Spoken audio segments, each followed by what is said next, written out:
That's right. Yeah, I saved the world. Well, sure, I guess I could keep track of McGee and monitor him if you gave me the right resources. Thanks. What's that? You want me to join as a full member of your agency?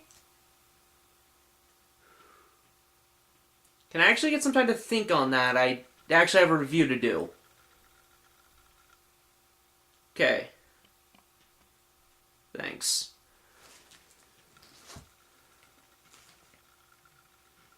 Hello there, I'm Thagoso Dalvedon, also known as the Literature Critic, and this is Diary of a Wimpy Kid 2, Roderick Rules.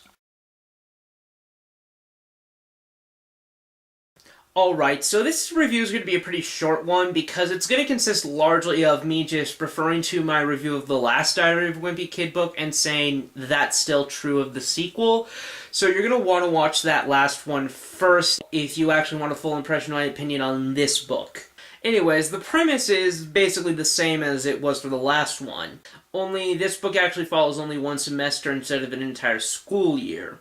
And actually this book's plotting does seem to be a little bit better. The jokes are much funnier than before, especially in that rather than waiting till the end to really be all that good, they're funny right away here.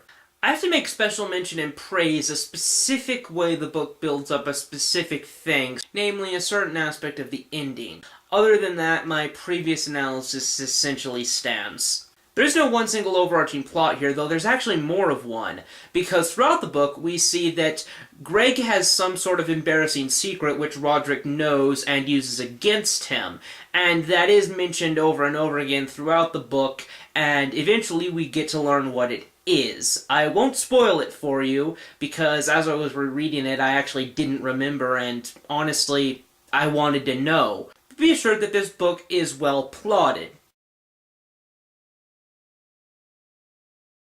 Alright, so one thing I didn't bother to mention in the background section of the first Diary of a Wimpy Kid review is that the original web series was actually split into 3 books, and this wasn't done chronologically, it was done topically. The plots revolving around Rowley came first, then in this book the ones revolving around Roderick, and in the third one, the ones revolving around Greg's father. Given that, much of my analysis actually stands. There's really nothing new to say about Greg, Manny, or Rowley, and as I lamented, Fregley isn't even in this book, so that really just leaves Roderick and Greg's mother.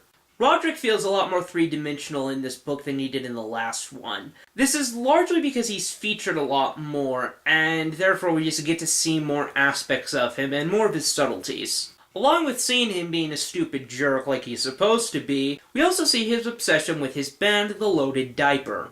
We also see more detail on the kind of thing he tends to do to Greg. It's all really good, and by the way, it's amazing that this book manages to make me sympathize with Greg, considering that he's so despicable he probably deserves a good deal of what happens to him. Yet I always root for him for some reason. It's really weird. Don't get me wrong, when bad things happen to him, it's hilarious, but for whatever reason I don't get the kind of sadistic glee out of it that perhaps I should, given that he really is a bad person. Maybe I am overplaying both to you and to myself how bad he actually is, but it just seems odd that this book manages to do that, but in a good way. It shows the abilities of the writer. The mother is really overbearing and is seen to baby her children. She seems not to understand that her children aren't 5 and seems to be completely out of touch with the real world, at least as far as Greg is concerned. There's really not much more to say about her than that. Alright, so before I move on, I want to mention one thing about any analysis of any aspect of Diary of a Wimpy Kid, but particularly the characters. We must always remember that Greg is an unreliable narrator. That is, he can't be trusted not to distort events to make things look more in his favor, or to make things look bad for those he dislikes. In the case of Roderick, we know he's pretty bad unless Greg is outrightly fabricating events, but it's interesting to contemplate just how much we probably can conclude.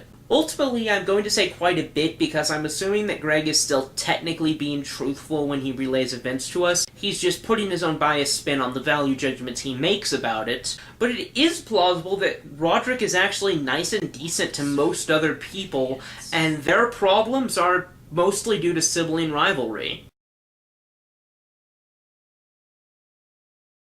Alright, so the writing's gotten significantly better here. The jokes are funnier, as I already said, and the problem of Greg doing a bad job figuring out what to say instead of a curse word seems to have gone away entirely here. Other than that, there's really not much to say. In conclusion, this book is a worthy follow-up to its original, and in fact, it's actually better. It's definitely worth checking out if you like the first book. See you next time! Hello there, I am Figoso Delvedon, also known as the Literature Critic, and I left the book in the other room.